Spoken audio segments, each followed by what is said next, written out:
In April 2013, an invisible wave from the Sun finally struck Voyager 1 after chasing it through darkness for 13 months, even though the spacecraft was already more than 18 billion kilometers from home, beyond every planet, where sunlight had weakened to a pale point. Something was wrong with the simple picture of escape. The blast should not have mattered so far away, yet it pressed into the thin gas around Voyager, forced that gas to vibrate at a pitch the spacecraft could detect, and exposed a problem at the edge of everything familiar. A storm born near Earth had crossed the Sun's enormous bubble and caught the most distant machine humanity had ever built.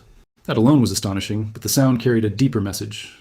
Voyager 1 had crossed into the space between stars months earlier, and almost nobody could prove exactly when it happened because the boundary had refused to behave as predicted. The instrument best suited to settle the argument had been dead since 1980. Then the Sun itself supplied the missing experiment, striking the gas outside its own bubble, making the darkness ring, and allowing a pair of 10-meter antennas on Voyager to measure the answer. Keep that image with you. A tiny machine, a vast black sea, and a wave still racing outward from home because the wave did more than confirm where Voyager was. It exposed how far the Sun can reach after its protective wind has ended, why apparently empty darkness is neither empty nor still, and how an instrument built in the 1970s became our first microphone in the space between stars. The basic answer is clear. Voyager did not escape the Sun's entire gravitational solar system. It crossed the heliopause, the outer skin of a gigantic bubble blown by the Sun, on August 25, 2012. Outside that skin lies interstellar space, and less than 8 months after the crossing. The arriving shock made the surrounding charged fog sing loudly enough to prove it. But that clean answer hides the strangest part because Voyager had already shown nearly every expected sign of escape. Particles from the Sun collapsed, cosmic rays from the galaxy surged, and the invisible field around the craft became stronger. One critical sign barely changed at all. The compass in the darkness seemed to keep pointing back toward the world Voyager was supposed to have left. To understand why this became such a problem, we have to return to a machine never intended to survive long enough to face it. A machine that left Earth on September 5, 1977, carrying computers able to process roughly 8,000 instructions per second, while a modern smartphone can perform billions. Its power came from 3 nuclear generators. Its commands arrived at only 16 bits per second, and its main antenna measured 3.7 meters across. By present standards, it was primitive. By any other standard, it was extraordinary. It crossed Jupiter's domain in 1979 and Saturn's in 1980, turning storms, rings, and moons from distant smudges into places before Saturn bent its path northward, away from the flat plane where most planets travel. Voyager's cameras were eventually shut down in 1990, so there would be no more portraits. From then on, the mission would explore things no camera could see: invisible fields, racing particles, cosmic rays, and the hidden border around the Sun. You might picture that border as a hard shell, but the simplest way to see it is as a collision between 2 invisible winds. The Sun constantly throws charged material outward at tremendous speed, inflating the heliosphere around the planets, so our entire familiar neighborhood sits inside this moving breath, while matter between the stars pushes back from beyond it. The 2 flows cannot pass through each other without a struggle. Material from the Sun slows, heats, piles up, and finally yields near the heliopause, the boundary Voyager was hunting. It has no wall, no light, and no painted line, yet cross it, and the particles touching the spacecraft change allegiance. On one side, the environment is dominated by the Sun. On the other, the gas belongs to the galaxy. And here is how to picture the risk hidden inside that invisible geography. If the bubble weakened or changed shape, the stream of high-energy particles entering the planetary neighborhood would change with it, altering the radiation environment surrounding every world. You would never watch the border move across your sky, and you would never hear it crack like ice. From Earth, nothing would look different. But far outside Pluto's orbit, one instrument could reveal that the shield around your planet was breathing, bending, and leaking. That means Voyager was not chasing an abstract line. It was touching the outer protection around everything you have ever called home. In December 2004, Voyager 1 reached the place where the supersonic outflow abruptly slowed, about 94 astronomical units from the Sun, 94 times the average Earth-Sun distance, yet this was only the beginning of the outer frontier. Ahead lay a battered outer region called the Helios Heath, where the weakened flow crawled toward its final encounter with interstellar material. No map could show exactly how thick that region would be, because models offered distances, shapes, and magnetic directions, while Voyager entered a place no spacecraft had sampled directly. At its pace of about 3.5 astronomical units per year, every new clue required months of travel, and if a prediction failed, engineers could not turn the craft around or send another instrument. Humanity had one path through the boundary and one aging witness moving along it. There was another problem. Voyager 1's working gas sampling instrument had failed shortly after the Saturn encounter in 1980. taking away the device that could have directly measured the density, temperature, and speed of the charged fog. The mission still had its plasma wave subsystem, but that device did not simply scoop up material and count it. The surrounding electrons had to oscillate together, and without a disturbance, the antennas could hear almost nothing useful about density. So the team watched indirect signs, knowing the solar bubble shelters the planets from a large share of high-energy particles arriving from the galaxy. Outside it, those cosmic rays should increase, while lower-energy particles born or trapped inside should disappear. Because the two regions also carried different invisible fields, many models expected the measured direction to turn at the crossing. Think of it as 3 lights on a control panel.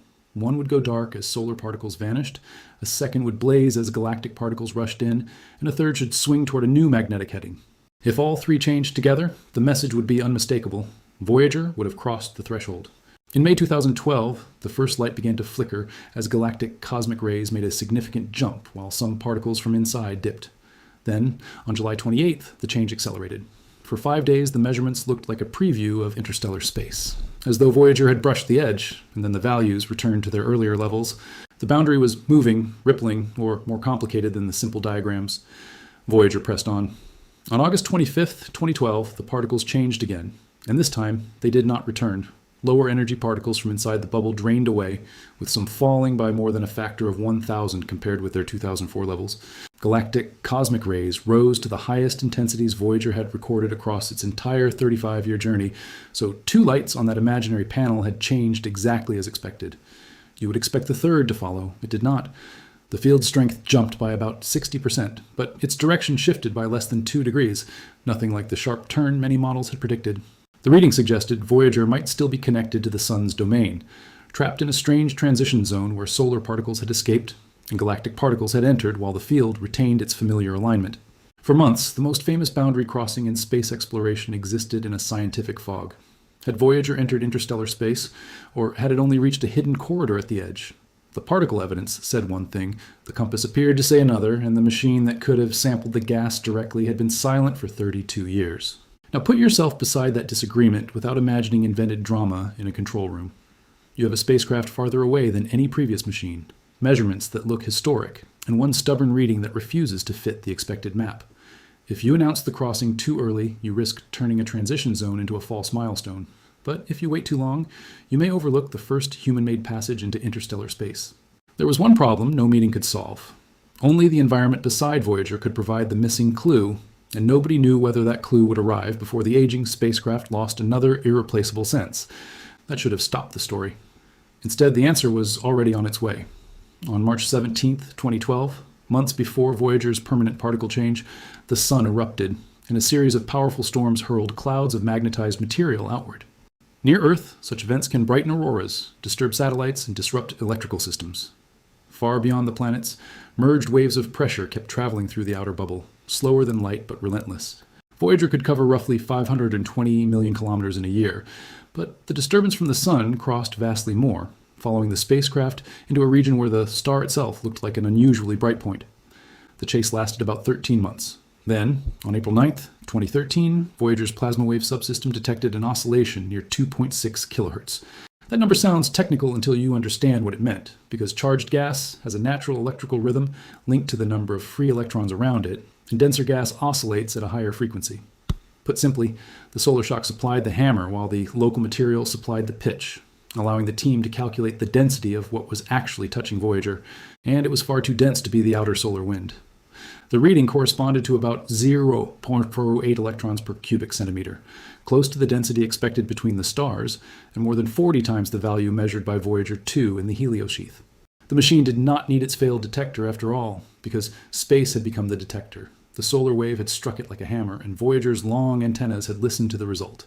Picture a bell larger than the planetary system, except there is no metal shell and almost no matter. The bell is a thin soup of charged particles. The hammer is a pressure wave launched by the sun, and the microphone is a spacecraft built when home computers were still a novelty. In that moment, the darkness did not merely make a sound, it revealed what it was made of. This was the concrete clue the crossing debate had lacked. Dense material between the stars surrounded Voyager in April 2013, but the team still needed to know when the spacecraft had entered it. Don Gurnett, William Kurth, and their colleagues searched backward through older recordings, where data from October 23rd through November 27th, 2012, concealed a fainter, lower-pitched set of oscillations. The earlier tone came from thinner gas, and the later tone came from denser gas. When the team extended that density trend backward and compared it with the permanent particle changes, the lines met near August 2012. The date that fit was August 25th, the day solar particles vanished and galactic cosmic rays surged, so Voyager had crossed the heliopause after all. NASA announced the conclusion in September 2013, more than a year after the actual event, not because of hesitation for effect, but because nature had withheld the clean measurement. The boundary left no photograph, the magnetic direction refused to perform its expected turn, and the necessary ringing arrived only when a solar eruption provided it by chance. The obvious explanation had failed because the obvious map was too simple.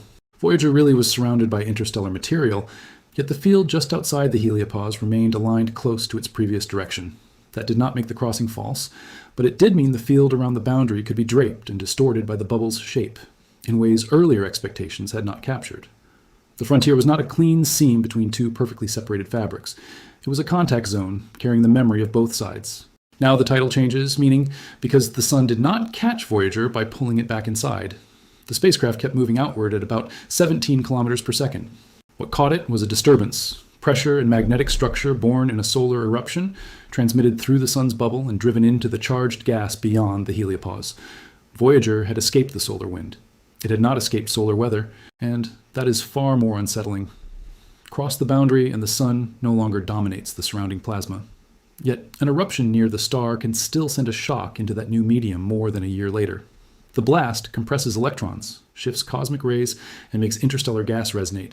The influence changes form at the heliopause. It does not vanish in one clean step. If you crossed an ocean border and then heard thunder from the continent you had left, you would understand the feeling. Voyager was in a different realm, but home could still disturb the water around it. The storm had traveled through a darkness so vast that a radio message from Voyager took roughly 17 hours to reach Earth in 2013. Still, the sun's delayed violence arrived. And it happened again. The team eventually identified 3 large shock-related wave events after the crossing. A faint event appeared from October to November 2012. The stronger April to May 2013 oscillations delivered the density measurement that settled Voyager's location. Then, a third event began in February 2014 and persisted through at least November, while the spacecraft traveled another 400 million kilometers. This was not one lucky note. It was a pattern. The cosmic ray instrument sensed the approaching disturbances because the shocks pushed energetic particles around. The plasma wave subsystem heard the local electrons oscillate. One instrument revealed what had struck the bell, the other measured the bell's pitch. Together they turned violent solar events into probes of material that would otherwise remain almost silent. For the viewer, the recorded whistles can sound small, thin rising tones that last only seconds when converted into audio. But each tone represents a region no person can reach, disturbed by an event that began near the sun and traveled beyond every world. Hold that contrast. A sound you could play through a phone, carrying the density of interstellar space at more than 120 times Earth's distance from the sun. The third wave also destroyed another comfortable assumption. Interstellar space was often pictured as a smooth, quiet lake surrounding the heliosphere. Voyager found a medium marked by shocks, density changes, magnetic structures, and turbulence. It was extraordinarily thin, but thin does not mean featureless. A fog can contain currents even when each droplet is separated by empty air. Interstellar plasma contains structure across distances larger than planetary orbits. But that astonishing conclusion creates the deeper problem. When you hear the converted audio through ordinary speakers, your ear compresses an event wider than the solar system into a few fragile seconds, and it is easy to mistake the whistle for a sound wave moving through air. No air carried it. Your phone is reproducing electrical vibrations, measured in a charged fog so thin that a laboratory vacuum would seem crowded beside it. In other words, the recording is not the literal noise an astronaut would hear outside the spacecraft. It is a translation, and the translation lets you hold an otherwise invisible collision between the sun and the galaxy inside one human breath. And Voyager was tracing that structure one narrow line at a time. The spacecraft's measurements suggested density rose after the crossing and reached a broadly higher level by around mid-2015. That increase was important. The heliosphere pushes against the interstellar medium as the sun moves through the galaxy, so material outside the boundary can pile up and compress. Voyager was not simply sailing from a crowded bubble into a uniform void. It was moving through the compressed and restless shore of a cosmic ocean. There was one weakness in this method. Strong, shock-driven whistles appeared irregularly, roughly once a year. Between them lay enormous gaps. It was like mapping a dark coastline only when lightning flashed. Each flash revealed something real, but the unlit stretches could hide smaller changes. Then old data changed the story again. In recordings beginning around 2017, researchers found a much weaker, nearly continuous tone. It was narrow, persistent, and easy to miss beneath the louder events. Unlike the dramatic whistles triggered ahead of solar shocks, this emission continued between them. Its frequency drifted as Voyager moved, allowing the local electron density to be sampled far more regularly, on average, about once every 3 days across part of the dataset. The source of that faint emission is not fully settled. It may be a natural plasma oscillation or a form of noise created by the charged particles themselves, but its behavior tracks density, and that turned Voyager from an instrument waiting for rare solar hammers into something closer to a continuous monitor. The loud shocks revealed the border. The hidden hum began revealing the texture beyond it. Listen to what changed. At first, the sun seemed necessary because only its great eruptions made interstellar plasma loud enough to measure. Later, an almost imperceptible background tone offered a way to follow density without waiting for a shock. The apparent silence beyond the heliopause contained both explosions and a murmur. Voyager had simply needed years of data and more careful listening to separate them. That murmur allowed researchers to trace density fluctuations on scales that earlier shock events skipped. It showed that nearby interstellar space is not a static backdrop pasted behind the solar system. It is a medium through which the sun moves, a material that presses on the heliosphere, shapes its outer boundary, and controls how galactic particles approach the planets. Now comes the most important part. This matters at Earth, even though Voyager is incomprehensibly far away. The heliosphere is our first large-scale shield against much of the galaxy's charged radiation. NASA has reported that Voyager 1's crossing showed the bubble blocks about 70% of cosmic rays. Understanding the boundary means understanding the shield, not as a perfect wall, but as a changing interaction between solar weather and the galactic environment. You live deep inside that interaction. Every planet does. The boundary Voyager crossed is upstream of worlds, atmospheres, electronics, and biology. It filters part of what reaches the inner solar system. Its shape changes as the sun moves through the local cloud of interstellar material, and as the solar cycle strengthens or weakens the outward wind. The farthest measurements humanity has ever made are also measurements of the outer conditions around home. But Voyager's route gives only a single cut through a structure that may be asymmetric and rippled. One trajectory cannot reveal the full three-dimensional shape, just as one needle pushed through a storm cannot map every cloud. Voyager 2 added a second crossing in November 2018 and found important similarities and differences, yet even two paths are only narrow samples through an enormous moving boundary. And then the scale becomes almost baffling. Place your 2 fingers on a globe and you can sample opposite shores, but place 2 spacecraft paths across a bubble extending more than 100 Earth-Sun distances, and enormous regions remain untouched. You know the crossing points, yet you do not know every curve between them. You know the local density, yet your map still depends on models, remote observations, and disturbances arriving from a star months earlier.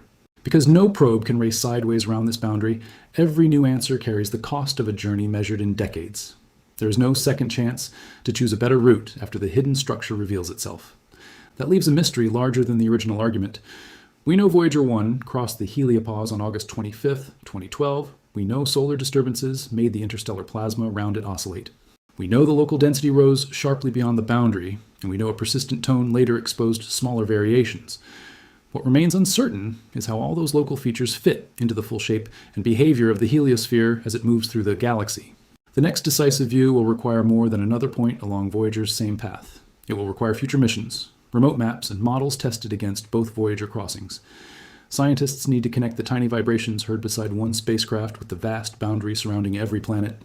The answer is not hiding in one spectacular photograph. It is distributed through years of faint tones, particle counts, magnetic directions, and shocks arriving long after the sun released them.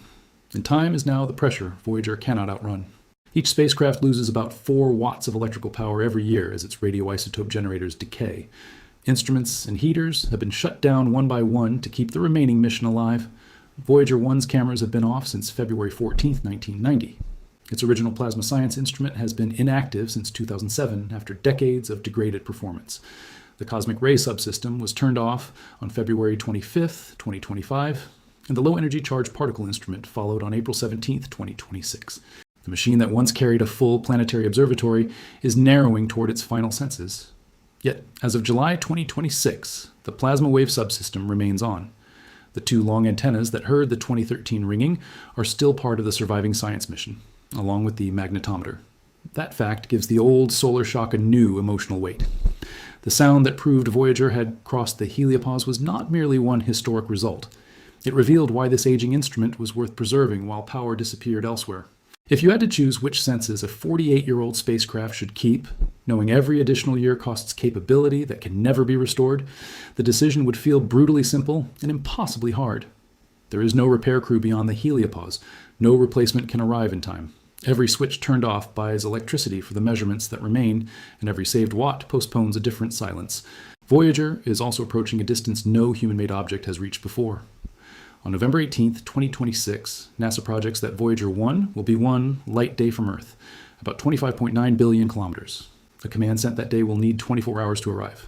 A reply will need another 24 hours to return. The simplest exchange will span 2 full days, even if the spacecraft answers immediately. Consider that wait. You send a few bits into space, then Earth rotates twice before you can know whether a machine launched in 1977 understood them. During that silence, Voyager travels roughly 2.9 million more kilometers. The sun rises and sets. Weather crosses continents. Human lives continue beneath a star whose ancient eruption once took 13 months to reach the spacecraft. This is the precise answer behind the apparent impossibility. Voyager 1 escaped the sun's plasma bubble, not the entire solar system, and a solar-generated shock later propagated into the interstellar medium and overtook its location. The shock made surrounding electrons oscillate near 2.6 kilohertz. Their pitch revealed plasma more than 40 times denser than the heliosheath measurement used for comparison, confirming that Voyager had entered interstellar space on August 25, 2012. The expected magnetic turn had barely appeared.